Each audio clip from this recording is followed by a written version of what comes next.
पाथर पूजै हर मिले, तो मैं पूजूं पहाड़। कर की चक्की कोई न पूजै, जा का पीसा खाए।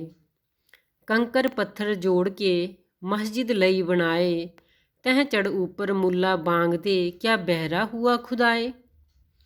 मुल्ला मुनारे क्या चढ़ै, साईं न बहरा होए, जिह कारण तू बांग देह, घट ही पीतर जोए।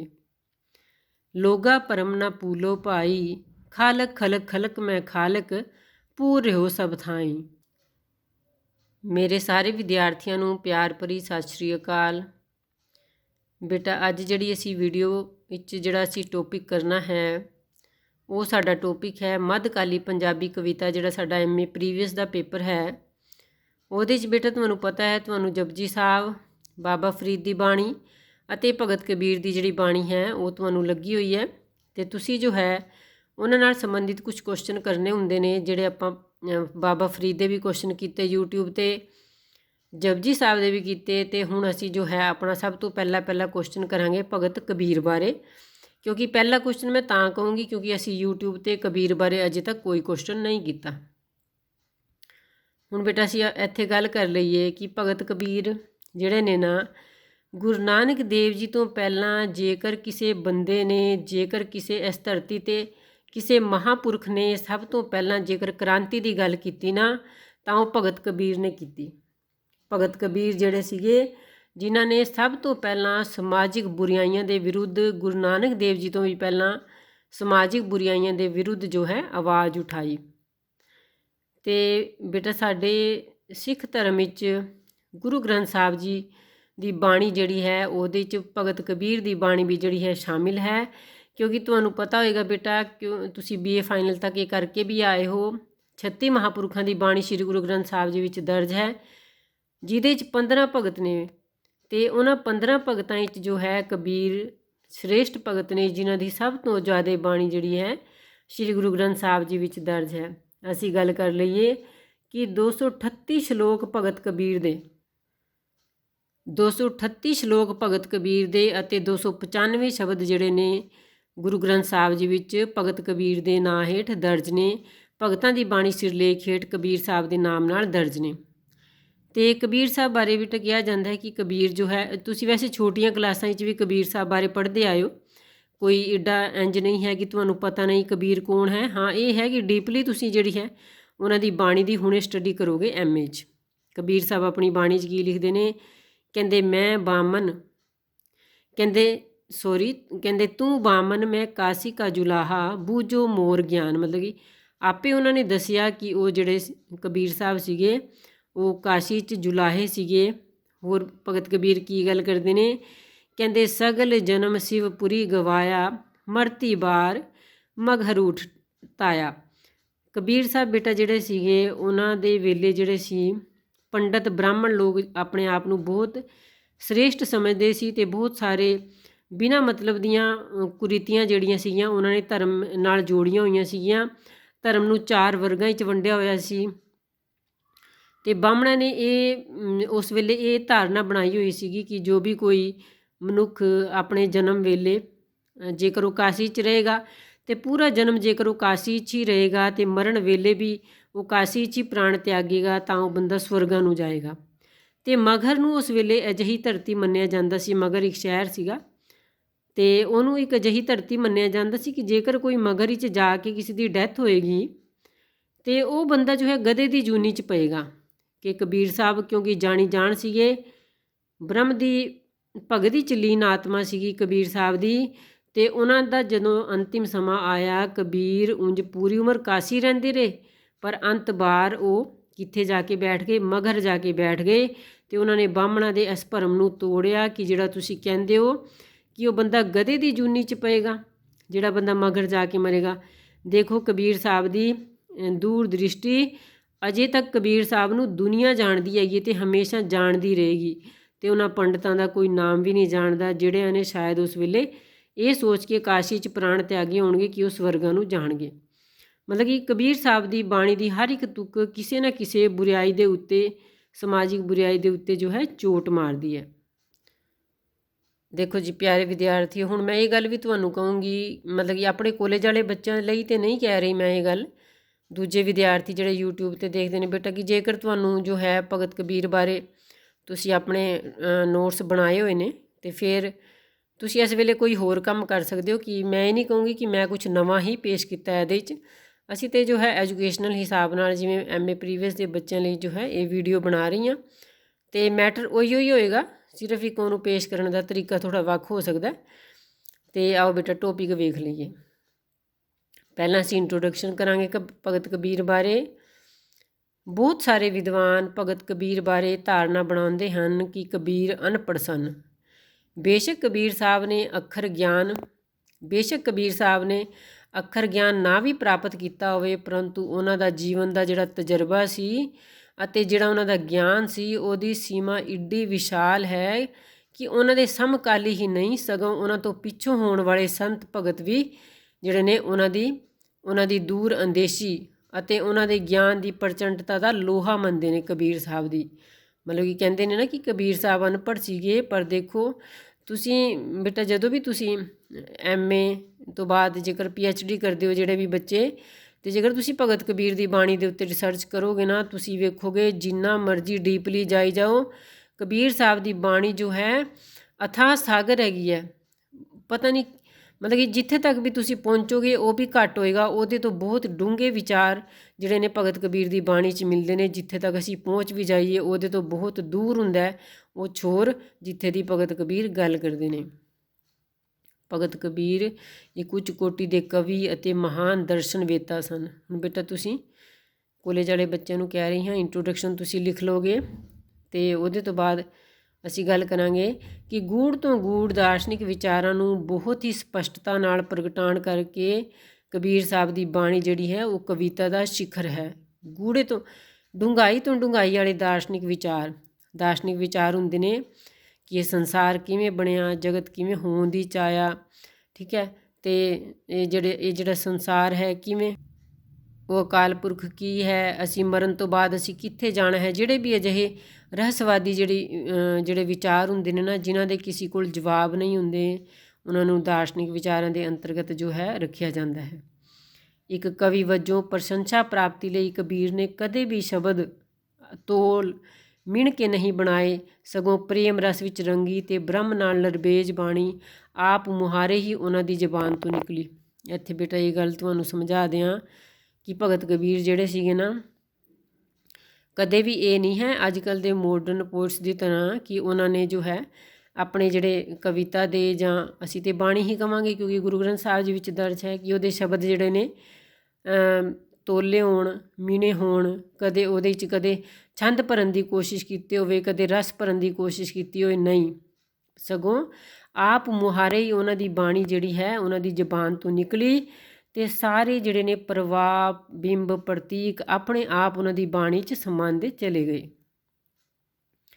ਕਬੀਰ ਜੀ ਦੀ ਵਿਚਾਰਧਾਰਾ ਦਾ ਪਾਸਾਰ ਵੇਦਾਂ, ਸ਼ਾਸਤਰਾਂ, ਕੁਰਾਨ ਅਤੇ ਉਸ ਸਮੇਂ ਤੱਕ ਦੀਆਂ ਸਾਰੀਆਂ ਹੀ ਧਾਰਮਿਕ ਪੁਸਤਕਾਂ ਦੇ ਕਲਾਵੇ ਤੋਂ ਬਾਹਰ ਹੈ। ਹੁਣ ਦੇਖੋ ਬੇਟਾ ਇਹ ਗੱਲ ਤੇ ਬਾਰ-ਬਾਰ ਅਸੀਂ ਕਰ ਰਹੇ ਹਾਂ ਕਿ ਕਬੀਰ ਸਾਹਿਬ ਪੜ੍ਹੇ ਲਿਖੇ ਸੀਗੇ ਹੀ ਨਹੀਂ, ਅਤੇ ਦੂਜੀ ਗੱਲ ਕਬੀਰ ਜਿਹੜੇ ਸੀਗੇ ਉਹ ਨੀਵੀਂ ਜਾਤ ਨਾਲ ਸੰਬੰਧਿਤ ਸੀਗੇ। ਅਤੇ ਉਸ ਵੇਲੇ ਜਿਸ ਵੇਲੇ ਕਬੀਰ ਸਾਹਿਬ ਇਸ ਧਰਤੀ ਉੱਤੇ ਆਏ ਨਾ, ਉਸ ਵੇਲੇ ਤੇ ਨੀਵੀਂ ਜਾਤ ਦੇ ਲੋਕਾਂ ਨੂੰ ਵੇਦ ਸ਼ਾਸਤਰ ਤੇ ਬੜੀ ਦੂਰ ਦੀ ਗੱਲ, ਉਹਨਾਂ ਨੂੰ ਤੇ ਪਰਮਾਤਮਾ ਦਾ ਨਾਮ ਸੁਣਨ ਅਤੇ ਬੋਲਣ ਦੀ ਵੀ ਇਜਾਜ਼ਤ ਨਹੀਂ ਸੀਗੀ। ਇਸ ਕਰਕੇ ਉਹਨਾਂ ਦਾ ਕਬੀਰ ਸਾਹਿਬ ਦੀ ਜਿਹੜੀ ਵਿਚਾਰਧਾਰਾ ਹੈ ਨਾ ਤੇ ਵੇਦਾਂ ਦੇ ਨਾਲ ਰਲਦੀ ਹੈ ਅਤੇ ਨਾ ਹੀ ਕਿਸੇ ਸ਼ਾਸਤਰਾਂ ਦੇ ਨਾਲ ਜਾਂ ਕੁਰਾਨ ਦੇ ਨਾਲ ਜੋ ਹੈ ਉਹਨਾਂ ਦੀ ਵਿਚਾਰਧਾਰਾ ਰਲਦੀ ਹੈ।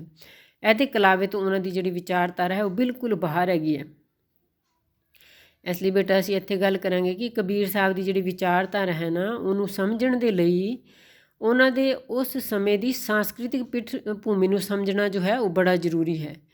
ਕਿਉਂਕਿ ਬੇਟਾ ਕੋਈ ਵੀ ਕਵੀ ਹੁੰਦਾ ਹੈ, ਕੋਈ ਵੀ ਲੇਖਕ ਹੁੰਦਾ ਹੈ ਨਾ, ਉਹਨੂੰ ਉਹਦਾ ਆਲਾ ਦਾਲਾ ਹੀ ਉਹਦੇ ਵਿਚਾਰਧਾਰਾ ਨੂੰ ਸੈੱਟ ਕਰਦਾ ਹੈ। ਜਿਹੋ ਜਿਹੇ ਮਾਹੌਲ ਵਿੱਚ ਵਿਚਾਰਧਾਰਾ ਕੀ ਹੁੰਦੀ ਹੈ, ਜਿਹੋ ਜਿਹੇ ਮਾਹੌਲ ਵਿੱਚ ਕੋਈ ਬੰਦਾ ਰਹਿ ਰਿਹਾ ਹੈ ਨਾ, ਉਹਦੇ ਸੁਭਾਅ ਉੱਤੇ, ਉਹਦੇ ਵਿਚਾਰਾਂ ਦੇ ਉੱਤੇ, ਉਹਦੇ ਆਲੇ ਪਾਸੇ ਵਾਲੇ ਸਮਾਜ ਦਾ, ਰਾਜਨੀਤੀ ਦਾ ਬਹੁਤ ਪ੍ਰਭਾਵ ਪੈਂਦਾ ਹੈ ਅਤੇ ਉਸੇ ਨੂੰ ਹੀ ਜੋ ਹੈ ਉਹ ਆਪਣੀ ਬਾਣੀ ਜਾਂ ਕਵਿਤਾ ਵਿੱਚ ਪੇਸ਼ ਕਰਦਾ ਹੈ। ਕਬੀਰ ਜੀ ਦਾ ਸਮਾਂ ਭਾਰਤ ਦੇ ਇਤਿਹਾਸ ਦਾ ਉਹ ਸਮਾਂ ਹੈ ਜਦੋਂ ਇੱਕ ਪਾਸੇ ਭਾਰਤੀ ਸਮਾਜ ਨਾਥਾਂ ਜੋਗੀਆਂ ਦੇ ਹਠ ਯੋਗ ਦੇ ਚੱਕਰ ਵਿੱਚ ਫਸਿਆ ਹੋਇਆ ਸੀ ਅਤੇ ਦੂਜੇ ਪਾਸੇ ਪੰਡਤਾਂ ਦੇ ਕਰਮ ਕਾਂਡਾਂ ਦੇ ਘੇਰੇ 'ਚ ਗਰਸਿਆ ਹੋਇਆ ਸੀਗਾ। ਮਤਲਬ ਕਿ ਹੁਣ ਅਸੀਂ ਜਿਵੇਂ ਪਿਛਲੇ ਪੇਜ 'ਤੇ ਗੱਲ ਕੀਤੀ ਨਾ ਕਿ ਕਿਸੇ ਦੀ ਵੀ ਵਿਚਾਰਧਾਰਾ ਜੋ ਹੈ ਉਸ ਵੇਲੇ ਦਾ ਸਮਾਜ ਨਿਰਧਾਰਿਤ ਕਰਦਾ ਹੈ। ਅਤੇ ਕਬੀਰ ਸਾਹਿਬ ਦਾ ਜਿਹੜਾ ਸਮਾਂ ਸੀ ਉਸ ਵੇਲੇ ਕੀ ਹੋ ਰਿਹਾ ਸੀ, ਭਾਰਤੀ ਸਮਾਜ ਨਾਥਾਂ ਜੋਗੀਆਂ, ਨਾਥ ਜੋਗੀ ਬੇਟਾ ਤੁਸੀਂ BA ਫਸਟ ਈਅਰ ਓਨਰਸ ਵਿੱਚ ਪੜ੍ਹ ਕੇ ਆਏ ਹੋ, ਜਿਹੜੇ ਬੱਚਿਆਂ ਨੇ ਓਨਰਸ ਕੀਤੀ ਹੈ। ਨਾਥ ਜੋਗੀ ਕੌਣ ਸੀਗੇ? ਸੁਮੇਰ ਪਰਬਤ 'ਤੇ ਜਦੋਂ ਗੁਰੂ ਨਾਨਕ ਦੇਵ ਜੀ ਗਏ ਉੱਥੇ ਵੀ ਉਹਨਾਂ ਨੂੰ ਨਾਥ ਜੋਗੀ ਮਿਲੇ। ਉਹਨਾਂ ਨੇ ਵੱਡੀਆਂ ਵੱਡੀਆਂ ਜਟਾਂ ਬਣਾਈਆਂ ਹੁੰਦੀਆਂ ਸੀਗੀਆਂ, ਪਿੰਡੇ 'ਤੇ ਰਾਖ ਮਲੀ ਹੁੰਦੀ ਸੀ, ਕੰਨਾਂ 'ਚ ਕੁੰਡਲ ਪਾਏ ਹੁੰਦੇ ਸੀ ਅਤੇ ਉਹ ਇਹ ਸੋਚਦੇ ਸੀ ਕਿ ਰੱਬ ਜੋ ਹੈ ਸਾਨੂੰ ਜੋ ਹੈ ਇਸ ਤਰ੍ਹਾਂ ਕਰਨ ਦੇ ਨਾਲ, ਬਾਹਰੀ ਭੇਖ ਧਾਰਨ ਕਰਨ ਦੇ ਨਾਲ ਰੱਬ ਮਿਲ ਜਾਏਗਾ। ਅਤੇ ਉਹਨਾਂ ਦੀ ਵੀ ਨਿਖੇਧੀ ਕੀਤੀ। ਨਾਥਾਂ ਜੋਗੀਆਂ ਨੂੰ ਕਬੀਰ ਸਾਹਿਬ ਨੇ ਭੰਡਿਆ ਅਤੇ ਨਾਲ ਜੋ ਹੈ ਉਸ ਸਮੇਂ ਦੇ ਪੰਡਤ ਜਿਨ੍ਹਾਂ ਨੇ ਕਰਮ ਕਾਂਡਾਂ ਦੇ ਘੇਰੇ 'ਚ ਪੂਰੇ ਸਮਾਜ ਨੂੰ ਜਕੜ ਕੇ ਰੱਖ ਦਿੱਤਾ ਸੀ, ਪੂਰਾ ਸਮਾਜ ਕਰਮ ਕਾਂਡਾਂ ਦੀ ਬੇੜੀਆਂ 'ਚ ਬੰਨ੍ਹਿਆ ਹੋਇਆ ਸੀ, ਉਹਨਾਂ ਨੂੰ ਵੀ ਕਬੀਰ ਸਾਹਿਬ ਨੇ ਬੁਰੀ ਤਰ੍ਹਾਂ ਭੰਡਿਆ। ਹਿੰਦੂ ਸਮਾਜ ਵਿੱਚ ਜਾਤ ਪਾਤ ਅਤੇ ਛੂਤ ਛਾਤ ਦੀ ਭਾਵਨਾ ਵੀ ਉਸ ਵੇਲੇ ਸਿਖਰ 'ਤੇ ਸੀ ਅਤੇ ਨਾਲ ਹੀ ਇਸਲਾਮ ਰਾਜ ਦੀ ਸਥਾਪਨਾ ਉਸ ਵੇਲੇ ਭਾਰਤ ਵਿੱਚ ਪੱਕੇ ਤੌਰ 'ਤੇ ਹੋ ਚੁੱਕੀ ਸੀ। ਅਤੇ ਇੱਥੇ ਬੇਟਾ ਇੱਕ ਗੱਲ ਤੁਹਾਨੂੰ ਦੱਸਦੇ ਹਾਂ, ਜਿਵੇਂ ਪਿੱਛੇ ਵੀ ਮੈਂ ਗੱਲ ਕੀਤੀ ਹੈ ਕਿ ਕਬੀਰ ਸਾਹਿਬ ਜਿਵੇਂ ਨੀਵੀਂ ਜਾਤ ਨਾਲ ਸੰਬੰਧਿਤ ਸੀਗੇ, ਉਹਨਾਂ ਨੂੰ ਉਸ ਵੇਲੇ ਨੀਵੀਂ ਜਾਤ ਦੇ ਲੋਕਾਂ ਨੂੰ ਅਤੇ ਔਰਤਾਂ ਨੂੰ ਬਿਲਕੁਲ ਵੀ ਭਗਤੀ ਦੇ ਬੜੀ ਦੂਰ ਦੀ ਗੱਲ ਹੈ, ਰੱਬ ਦਾ ਨਾਂ ਲੈਣ ਦਾ ਵੀ ਹੱਕ ਨਹੀਂ ਸੀਗਾ। ਅਤੇ ਕੀ ਹੁੰਦਾ ਸੀ, ਜੇਕਰ ਕੋਈ ਅਛੂਤ ਬੰਦਾ ਰੱਬ ਦਾ ਨਾਂ ਲੈ ਲੈਂਦਾ ਸੀ, ਜਾਂ ਤਾਂ ਉਹਦੀ ਜੀਭ ਕੱਟ ਦਿੱਤੀ ਜਾਂਦੀ ਸੀ ਜਾਂ ਉਹਦੇ ਕੰਨਾਂ ਵਿੱਚ ਜੋ ਹੈ ਸਿੱਕਾ, ਜੇ ਉਹਨੇ ਸੁਣਿਆ ਹੈ, ਜੇ ਉਹਨੇ ਰੱਬ ਦਾ ਨਾਮ ਸੁਣਿਆ ਹੈ, ਫਿਰ ਉਹਦੇ ਕੰਨਾਂ ਦੇ ਵਿੱਚ ਸਿੱਕਾ ਘੋਲ ਕੇ ਪਾ ਦਿੱਤਾ ਜਾਂਦਾ ਸੀ ਅਤੇ ਇਸ ਤਰ੍ਹਾਂ ਜੋ ਹੈ ਉਹਨੂੰ ਅਪਾਹਿਜ ਬਣਾ ਦਿੱਤਾ ਜਾਂਦਾ ਸੀ। ਇਸੇ ਤਰ੍ਹਾਂ ਇਸਲਾਮੀ ਜਿਹੜੇ ਉਸ ਵੇਲੇ ਸ਼ਾਸਕ ਸੀਗੇ, ਜਿਨ੍ਹਾਂ ਦਾ ਉਸ ਵੇਲੇ ਰਾਜ ਚੱਲ ਰਿਹਾ ਸੀ, ਉਹ ਵੀ ਇਸ ਵੇਲੇ ਆਪਣੇ ਹੀ ਧਰਮ ਦੀ ਸ੍ਰੇਸ਼ਟਤਾ ਸਾਬਿਤ ਕਰਨ ਵਿੱਚ ਲੱਗੇ ਹੋਏ ਸੀਗੇ। ਦੋਵੇਂ ਧਰਮ, ਚਾਹੇ ਉਹ ਹਿੰਦੂ ਹੋਏ ਚਾਹੇ ਇਸਲਾਮ ਧਰਮ ਹੋਏ, ਦੋਵਾਂ ਵਿੱਚ ਜੋ ਹੈ ਦੋਹਾਂ ਧਰਮਾਂ ਵਿੱਚ ਕਰਮਕਾਂਡ ਜਿਹੜੇ ਸੀਗੇ ਉਹ ਸਿਰੇ 'ਤੇ ਪਹੁੰਚ ਗਏ ਸੀਗੇ, ਜਿਨ੍ਹਾਂ ਦਾ ਕੋਈ ਅੰਤ ਨਹੀਂ ਹੋ ਸਕਦਾ ਸੀ। ਉਸ ਵੇਲੇ ਹਿੰਦੂ ਸਮਾਜ ਵਰਗਾਂ ਵਿੱਚ ਵੰਡਿਆ ਹੋਇਆ ਸੀ। ਤੁਹਾਨੂੰ ਪਤਾ ਹੈ ਬੇਟਾ 4 ਵਰਗ ਸੀਗੇ, ਕਸ਼ਤਰੀ ਹੈ ਨਾ, ਬ੍ਰਾਹਮਣ, ਕਸ਼ਤਰੀ, ਸ਼ੂਦਰ, ਵੈਸ਼। ਅਤੇ ਸ਼ੂਦਰ ਇਹਦੇ ਵਿੱਚ ਜਿਹੜੇ ਹੁੰਦੇ ਸੀ ਉਹਨਾਂ ਨੂੰ ਤਾਂ ਕੋਈ ਹੱਕ ਹੀ ਨਹੀਂ ਸੀਗਾ। ਹੁਣ ਜਿਵੇਂ ਉੱਪਰ ਵੀ ਗੱਲ ਕੀਤੀ ਪਰਮਾਤਮਾ ਦਾ ਨਾਮ ਲੈਣ ਦਾ, ਅਤੇ ਸ਼ੂਦਰ ਲੋਕ ਜਿਹੜੇ ਹੁੰਦੇ ਸੀ ਉਹਨਾਂ ਦੇ ਖੂਹ ਵੀ ਵੱਖਰੇ ਹੁੰਦੇ ਸੀ। ਉਹਨਾਂ ਨੂੰ ਸ਼ਹਿਰ ਦੇ ਵਿੱਚ, ਜਿਸ ਸ਼ਹਿਰ ਵਿੱਚ ਉਹ ਰਹਿੰਦੇ ਸੀ ਨਾ, ਉਹਨਾਂ ਨੂੰ ਸੂਰਜ ਵਾਲੇ ਪਾਸੇ ਮੂੰਹ ਕਰਕੇ ਮਕਾਨ ਪਾਉਣ ਦਾ ਵੀ ਹੱਕ ਨਹੀਂ ਹੁੰਦਾ ਸੀ। ਪੱਛਮ ਵਾਲੇ ਪਾਸੇ ਉਹਨਾਂ ਦੇ ਮਕਾਨ ਪਾਏ ਜਾਂਦੇ ਸੀ। ਅਤੇ ਜੇਕਰ ਉਹਨਾਂ ਨੇ ਗਲੀ 'ਚੋਂ ਕਿਤੋਂ ਦੀ ਲੰਘਣਾ ਹੁੰਦਾ ਸੀ ਨਾ, ਅਤੇ ਉਹਨਾਂ ਨੂੰ ਆਪਣੇ ਗੱਡੇ ਦੇ ਪਿੱਛੇ ਜਾਂ ਆਪਣੇ ਪਿੱਛੇ ਜੋ ਹੈ ਇੱਕ ਦਰਖਤ ਦੀ ਟਹਿਣੀ ਫੜ ਕੇ ਚੱਲਣਾ ਪੈਂਦਾ ਸੀ, ਤਾਂ ਜੋ ਉਹਨਾਂ ਦੀਆਂ ਪੈੜਾਂ ਜਿਹੜੀਆਂ ਹੁੰਦੀਆਂ ਸੀ ਉਹ ਨਾਲ ਦੀ ਨਾਲ ਮਿਟ ਜਾਣ। ਮਤਲਬ ਕਿ ਬਹੁਤ ਵਿਤਕਰਾ, ਜਿਹੜਾ ਬ੍ਰਾਹਮਣੀ ਸਮਾਜ ਸੀ, ਬਸ ਬ੍ਰਾਹਮਣ ਲੋਕ ਸੀਗੇ ਨਾ ਜਿਹੜੇ, ਉਹਨਾਂ ਨੂੰ ਪੜ੍ਹਨ ਦਾ ਅਧਿਕਾਰ ਸੀ। ਹੋਰ ਕੋਈ ਵੀ ਵਰਗ ਜੋ ਹੈ ਉਸ ਨੂੰ ਇਹ ਅਧਿਕਾਰ ਪ੍ਰਾਪਤ ਨਹੀਂ ਸੀ। ਸ਼ੂਦਰ ਵਰਗ ਨੂੰ ਤਾਂ ਬਿਲਕੁਲ ਵੀ ਇਹ ਅਧਿਕਾਰ ਪ੍ਰਾਪਤ ਨਹੀਂ ਸੀਗਾ। ਕਬੀਰ ਸਾਹਿਬ 'ਤੇ ਇੱਕ ਥਾਂ 'ਤੇ ਗੱਲ ਵੀ ਕਰਦੇ ਨੇ ਕਿ ਬ੍ਰਾਹਮਣ, ਜੇਕਰ ਤੂੰ ਆਪਣੇ ਆਪ ਵਿੱਚ ਇੱਡਾ ਸ੍ਰੇਸ਼ਟ ਹੈਗਾ ਨਾ, ਕੀ ਕਹਿੰਦੇ ਕਬੀਰ ਸਾਹਿਬ ਕਹਿੰਦੇ, ਜੇ ਤੂੰ ਬ੍ਰਾਹਮਣ ਬ੍ਰਾਹਮਣੀ ਜਾਇਆ ਤੋ ਆਨ ਬਾਟ ਕਾਹੇ ਨਹੀਂ ਆਇਆ। ਕਿ ਜੇਕਰ ਤੂੰ ਕੋਈ ਸਪੈਸ਼ਲ ਬੰਦਾ ਹੈਗਾ, ਬ੍ਰਾਹਮਣ ਹੋ ਕੇ ਕੋਈ ਸਪੈਸ਼ਲ ਬੰਦਾ ਹੈਗਾ, ਤਾਂ ਤੂੰ ਕਿਸੇ ਹੋਰ ਰਸਤੇ ਤੋਂ ਧਰਤੀ 'ਤੇ ਕਿਉਂ ਨਹੀਂ ਆਇਆ? ਤੂੰ ਉਸੇ ਰਸਤੇ ਤੋਂ ਕਿਉਂ ਆਇਆ ਜਿਸ ਰਸਤੇ ਤੋਂ ਅਸੀਂ ਆਏ? ਠੀਕ ਹੈ ਨਾ। ਬਹੁਤ ਸਾਰੀ ਕਬੀਰ ਸਾਹਿਬ ਦੀ ਬਾਣੀ ਅਜਿਹੀ ਹੈਗੀ ਹੈ ਜਿਹਦੇ ਵਿੱਚ ਉਹ ਬ੍ਰਾਹਮਣਾਂ ਨੂੰ ਭੰਡਦੇ ਨੇ, ਆਪਣੇ ਮੁਸਲਮਾਨੀ ਧਰਮ ਦੇ ਕਾਜ਼ੀਆਂ ਨੂੰ, ਮੁੱਲੇ ਮੁਲਾਣਿਆਂ ਨੂੰ ਜੋ ਹੈ ਪਖੰਡ ਕਰਨ ਤੋਂ ਵਰਜਦੇ ਨੇ। ਹਿੰਦੂ ਸਮਾਜ ਮੂਰਤੀ ਪੂਜਾ ਦੇ ਨਾਂ 'ਤੇ ਕਰਮਕਾਂਡਾਂ ਦਾ ਢਿੰਡੋਰਾ ਪਿੱਟਣ ਵਿੱਚ ਅਤੇ ਬ੍ਰਾਹਮਣੀ ਵਰਗ ਦੀ ਸ੍ਰੇਸ਼ਟਤਾ ਸਥਾਪਿਤ ਕਰਨ ਨਾਲ ਅਨਾਚਾਰੀ ਅਤੇ ਅਤਿਆਚਾਰੀ ਬਣਦਾ ਜਾ ਰਿਹਾ ਸੀ। ਅਨਾਚਾਰ ਵੱਧ ਰਹੇ ਸੀ ਅਤੇ ਅਤਿਆਚਾਰ ਵੀ ਵੱਧ ਰਹੇ ਸੀ। ਪ੍ਰੋਫੈਸਰ ਖੁਸ਼ੀ ਰਾਮ ਸ਼ਰਮਾ ਇਹਨਾਂ ਪਰਿਸਥਿਤੀਆਂ ਦੇ ਬਾਵਜੂਦ ਵੀ ਕੀ ਲਿਖਦੇ ਨੇ? ਪ੍ਰੋਫੈਸਰ ਖੁਸ਼ੀ ਰਾਮ ਸ਼ਰਮਾ ਕਿ ਇਹਨਾਂ ਪਰਿਸਥਿਤੀਆਂ ਦੇ ਬਾਵਜੂਦ ਵੀ ਕਬੀਰ ਇੱਕ ਕ੍ਰਾਂਤੀਕਾਰੀ ਵਿਚਾਰਕ, ਤਤਕਾਲੀਨ ਪਰਿਸਥਿਤੀਆਂ ਦਾ ਆਲੋਚਕ। ਕੀ ਪਹਿਲਾਂ ਦੇਖ ਲਈਏ, ਕ੍ਰਾਂਤੀਕਾਰੀ ਵਿਚਾਰਕ, ਕਬੀਰ ਦੇ ਵਿਚਾਰ ਹੀ ਕ੍ਰਾਂਤੀਕਾਰੀ ਸੀਗੇ। ਤਤਕਾਲੀਨ ਪਰਿਸਥਿਤੀਆਂ ਦਾ ਆਲੋਚਕ, ਜਿਹੜੇ ਉਸ ਵੇਲੇ ਬੁਰਾਈਆਂ ਚੱਲ ਰਹੀਆਂ ਸੀਗੀਆਂ ਸਮਾਜ ਵਿੱਚ, ਉਹਨਾਂ ਦਾ ਆਲੋਚਕ ਸੀਗਾ, ਦੂਰਦਰਸ਼ੀ ਸੀਗਾ ਅਤੇ ਸਮਾਜ ਸੁਧਾਰਕ, ਯੁੱਗ ਪ੍ਰਵਰਤਕ ਸੀ। ਭਗਤ ਕਬੀਰ ਦੀ ਦਰਸ਼ਨ ਪੱਧਤੀ ਨੂੰ ਸਮਝਾਉਣ ਵਿੱਚ ਹਿੰਦੀ ਸਾਹਿਤ ਦੇ ਵਿਦਵਾਨ ਹੀ ਵਧੇਰੇ ਦ੍ਰਿਸ਼ਟੀਗੋਚਰ ਹੁੰਦੇ ਹਨ। ਬੇਸ਼ੱਕ ਸ੍ਰੀ ਗੁਰੂ ਗ੍ਰੰਥ ਸਾਹਿਬ ਜੀ ਵਿੱਚ ਕਬੀਰ ਸਾਹਿਬ ਦੀ ਬਾਣੀ ਦਰਜ ਹੈ, ਇੱਥੇ ਬੇਟਾ ਅਸੀਂ ਗੱਲ ਕੀਤੀ ਹੈ ਕਿ ਹਿੰਦੀ ਜਿਹੜਾ ਲਿਟਰੇਚਰ ਹੈ ਨਾ, ਹਿੰਦੀ ਦਾ ਜਿਹੜਾ ਲਿਟਰੇਚਰ ਹੈ ਉਹਦੇ 'ਚ ਭਗਤ ਕਬੀਰ ਦੀ ਬਾਣੀ ਉੱਤੇ ਬਹੁਤ ਕੰਮ ਹੋਇਆ ਹੈ। ਅਜੇ ਪੰਜਾਬੀ 'ਚ ਇੰਨਾ ਕੰਮ ਨਹੀਂ ਹੋਇਆ। ਬੇਸ਼ੱਕ ਸ਼੍ਰੀ ਗੁਰੂ ਗ੍ਰੰਥ ਸਾਹਿਬ ਜੀ ਵਿੱਚ ਉਹਨਾਂ ਦੀ ਬਾਣੀ ਦਰਜ ਹੈ, ਪਰ ਹਿੰਦੀ ਸਾਹਿਤ ਦੇ ਜਿਹੜੇ ਵਿਦਵਾਨ ਨੇ ਉਹਨਾਂ ਵਿੱਚ ਜੋ ਹੈ ਬਹੁਤ ਕੰਮ ਜੋ ਹੈ ਭਗਤ ਕਬੀਰ ਦੀ ਬਾਣੀ ਉੱਤੇ ਕੀਤਾ ਗਿਆ ਹੈ। ਸ਼੍ਰੀ ਗੁਰੂ ਗ੍ਰੰਥ ਸਾਹਿਬ ਜੀ ਵਿੱਚ ਭਗਤਾਂ ਦੀ ਬਾਣੀ ਸਿਰਲੇਖ ਹੇਠ ਕਬੀਰ ਸਾਹਿਬ ਦੇ ਨਾਂ ਦੇ ਨਾਲ ਸਭ ਤੋਂ ਵੱਧ ਬਾਣੀ ਜਿਹੜੀ ਹੈ ਜੋੜੀ ਜਾਂਦੀ ਹੈ, ਜਿਹਦੀ ਅਸੀਂ ਪਿੱਛੇ ਗੱਲ ਵੀ ਕਰ ਲਈ ਹੈ। ਕਬੀਰ ਜੀ ਨੇ ਕਿਧਰੇ ਵੀ ਆਪਣੀ ਬਾਣੀ ਵਿੱਚ ਸਾਹਿਤਕਤਾ ਦਾ ਪ੍ਰਗਟਾਵਾ ਕਰਨ ਦਾ ਯਤਨ ਨਹੀਂ ਕੀਤਾ। ਮਤਲਬ ਕਿ ਕੋਈ ਕਲਾ ਪੱਖ ਨੂੰ ਕੋਈ ਸ੍ਰੇਸ਼ਟ ਬਣਾਉਣ ਦਾ ਉਹਨਾਂ ਦਾ ਕੋਈ ਉਹ ਨਹੀਂ ਸੀ ਕਿ ਕੋਈ ਉਹਨਾਂ ਦਾ ਐਂਬੀਸ਼ਨ ਸੀਗਾ, ਨਹੀਂ। ਬਸ ਜੋ ਉਹਨਾਂ ਦੇ ਮਨ ਵਿੱਚ ਵਿਚਾਰ ਆਏ ਉਹਨੂੰ ਕਬੀਰ ਸਾਹਿਬ ਬੋਲਦੇ ਚਲੇ ਗਏ, ਲਿਖਦੇ ਚਲੇ ਗਏ। ਕਬੀਰ ਜੀ ਨੇ ਆਪਣੇ ਵਿਚਾਰ ਬੜੇ ਹੀ ਸੁਭਾਵਿਕ ਢੰਗ ਨਾਲ ਸਰਲ ਭਾਸ਼ਾ ਵਿੱਚ ਲੋਕਾਂ ਸਾਹਮਣੇ ਰੱਖੇ।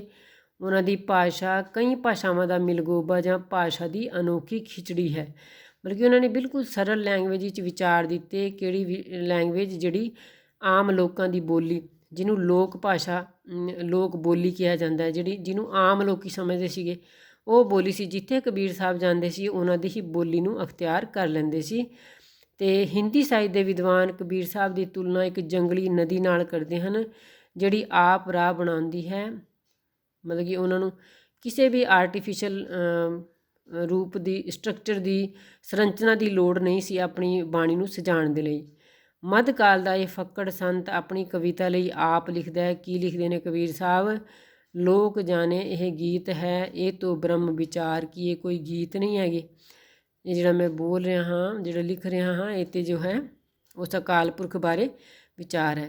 ਬੇਟਾ ਜੇ ਕਾਫੀ ਕੁਐਸਚਨ ਪਿਆ ਤੇ ਅਸੀਂ ਅਗਲੀ ਵੀਡੀਓ 'ਚ ਕਰਾਂਗੇ। ਜੇਕਰ ਤੁਹਾਨੂੰ ਚੰਗਾ ਲੱਗੇ ਲਾਈਕ ਕਰਨਾ, ਅਤੇ ਜੇ ਤੁਹਾਨੂੰ ਚੰਗਾ ਨਾ ਲੱਗੇ ਤਾਂ ਜ਼ਰੂਰ ਡਿਸਲਾਈਕ ਕਰਨਾ। Okay, thank you.